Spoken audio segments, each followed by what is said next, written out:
Today we're going to come to you with an answer that is, hopefully, the correct answer. Without having or giving specifics, we want to help you guys understand what can be done or what are some options if you have limited space, limited equipment, possibly limited participation. So all of these are options or problems that we encounter. All right, so to address the participation, how can we really get kids involved and or excited? Well, first and foremost, make them the active participant by requiring, I know that's easier said than done, how do we get them or how do we require them to do it? Okay? So we give them the ability to answer questions, to ask questions, to pick the exercises, to pick the sets, the reps, and essentially allow them to create the workouts. Now, as teachers, we have to have the background and knowledge to help them as students essentially become their own coaches and or trainers so that they know how to create proper workouts. That's really, truly what physical education should be about. Teaching them to have a lifetime of skill or a lifetime of knowledge to apply the skills or knowledge that they learn. That's why we have the 10 Commandments of Fitness class online, where we teach you the 7 movements of life, the 8 variables of intensity, answering the most important question that you could ever ask before starting the workout. And all those things from 1 to 10 that you have to understand, such as equipment. What equipment is available? All right? So, hypothetically speaking, if I was in a situation where that was the case, I would generally start off with a 10 to 15 minute lesson plan on teaching, here's the rules of fitness, here's our lesson for the day. Maybe it's the 7 movements of life. Squat is a movement, lunge is a movement, presses are movements, pulls are movements, carries are movements, rotation, those are all movements. I would do that. Then, if I were to apply that into a workout for the day, I may have them team up and or answer questions regarding that lesson and or prior lessons, where the group who answers correctly either gets points and doesn't have to do the exercise, or gets points, has to do less exercise or less reps, and the non-winning, not the losing, the non-winning group has to do more. Now, there's a slippery slope involved in this because I hate thinking of exercise as punishment, and we don't want to slant it or create that viewpoint where exercise is the punishment. That's why I would be hesitant to say, all right, whoever loses has to jog 2 miles. Then they're going to start to associate exercise as punishment. And we want to avoid that whenever possible. What we're simply trying to do is allow them the chance to, A, build some self-confidence by getting the answers right, and 2, create that active participation ability. All right? So maybe start with a lesson to teach them and then quiz them on it. That's their participation for the day, so they get check mark credit. All right? Next, 3 exercises or styles we might use to increase participation: an EMOM, a dice game, and a card game. Now, let's start with EMOM. Every minute on the minute. A simple, easy way to allow for everyone to start and finish at the same time. Generally, most of the time, we pick 10 reps. Why? Because 10's a nice, easy round number, and everyone can do 10 of something. You then say, okay, how long are we doing the EMOM for? Hypothetically, 5, 10, 20, 25 minutes. Let's pick 10 minutes. So we would have 10 minutes of 10 reps, a total of 100 reps, every minute that starts. So as soon as I hit the timer, you have 1 minute to finish 10 reps. Let's say push-ups. Good form. It could take you 10 seconds, meaning you have 50 seconds to rest. It could take you 30 seconds, meaning you only have 30 seconds to rest. It could take you 59 seconds, meaning you only have 1 second to rest, and then you would essentially have to start again. Okay, we use EMOM a lot as a finisher where it's just focused on that one exercise and do as many as you can. And then if you're too tired and let's say you don't make it to the 8th minute with your reps completed, you're essentially done. It's an easy way to track progress because I know today you finished at minute 7 and you couldn't get your 10th rep completed. Let's check back in a month and see if you can complete the same EMOM. Easy way to track progress. Now, also an easy way to create a non-equipment necessary workout, because you technically could do 10-minute EMOM of lower body, 10-minute EMOM of upper body. The kids don't necessarily have to think too much. They're right in front of you, and they don't have too much necessity to wander around as they may do and get lost somewhere, because they're basically in the same spot and you can monitor through line of sight and see everyone actively participating in, because they're not using too much equipment, they're not walking around, everyone's getting started at the same time, so you know whether or not they're actually doing the workout versus, oh yeah, I just finished my set, so I got 2 minutes to rest, so be sure to check me in 2 minutes and I'll be doing it, knowing full well that they're really not doing it. Alright, so that's an EMOM. Love doing EMOMs, easy way to control the environment, which a lot of times that's what we're just all about, is controlling the environment. Alright, so dice game. Now, a dice game has 1 dice or 2 dice, depending on how many options you want to have available. Basically, 1 to 12 or 1 to 6.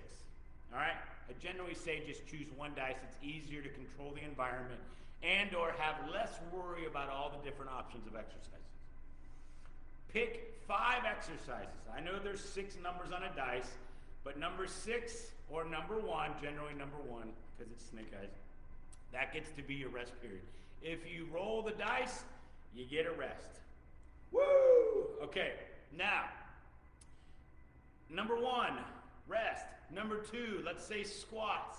Number 3, let's say lunges.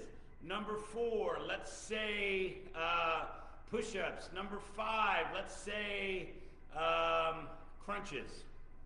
Okay, all of those are bodyweight exercises. You don't need equipment.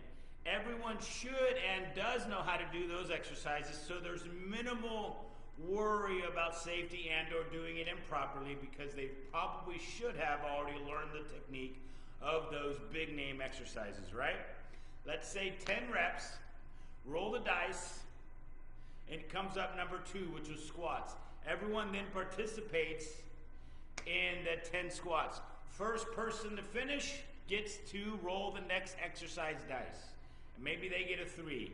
Now you go do lunges. The last person to finish, maybe hypothetically, gets to roll the dice. Okay, slippery slope, because everyone's going to kind of take forever. Okay, but how much rest is in between? Well, the only amount of rest, unless you roll a 1, is the time that it gives to give the dice to the next person. All right, so any options of exercises is great. Remember, we're trying to create no equipment, because if you're having to strip off weight, find the right dumbbell, grab the other barbell, switch out the benches and all that, it becomes problematic. So options of bodyweight exercises, jumps are great, squats, lunges, push-ups, okay, stuff like that. Planks maybe, not a huge fan of planks because they're a little bit boring. Side planks, okay, all of those are great options, except for, like I said, the planks. That's my personal preference. I'm just not a huge fan of them.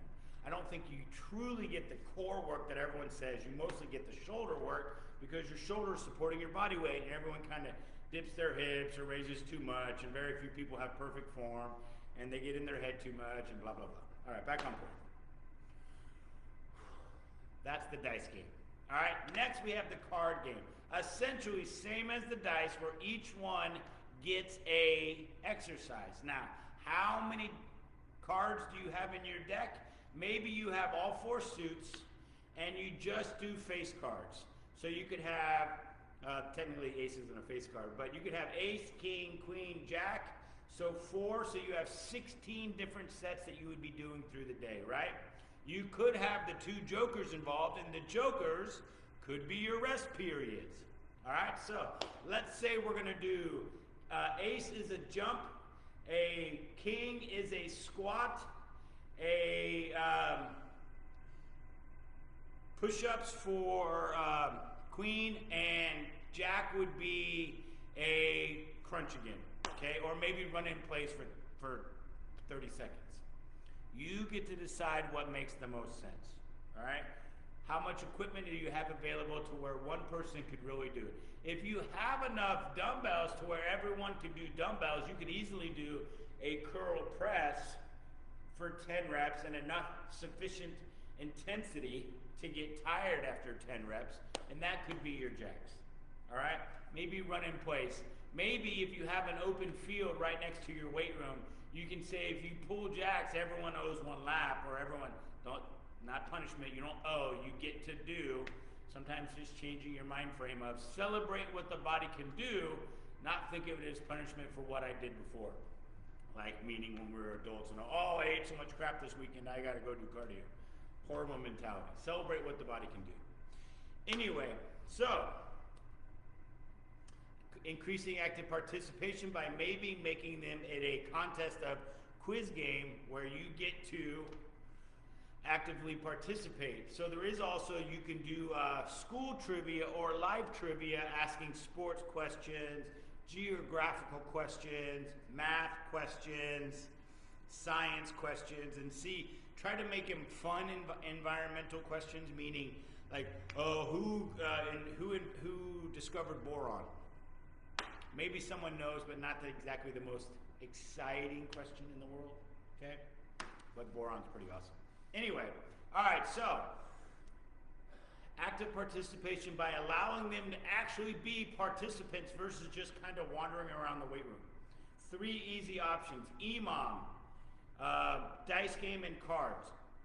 Try to make as many options as possible for just doing certain exercises with minimal equipment.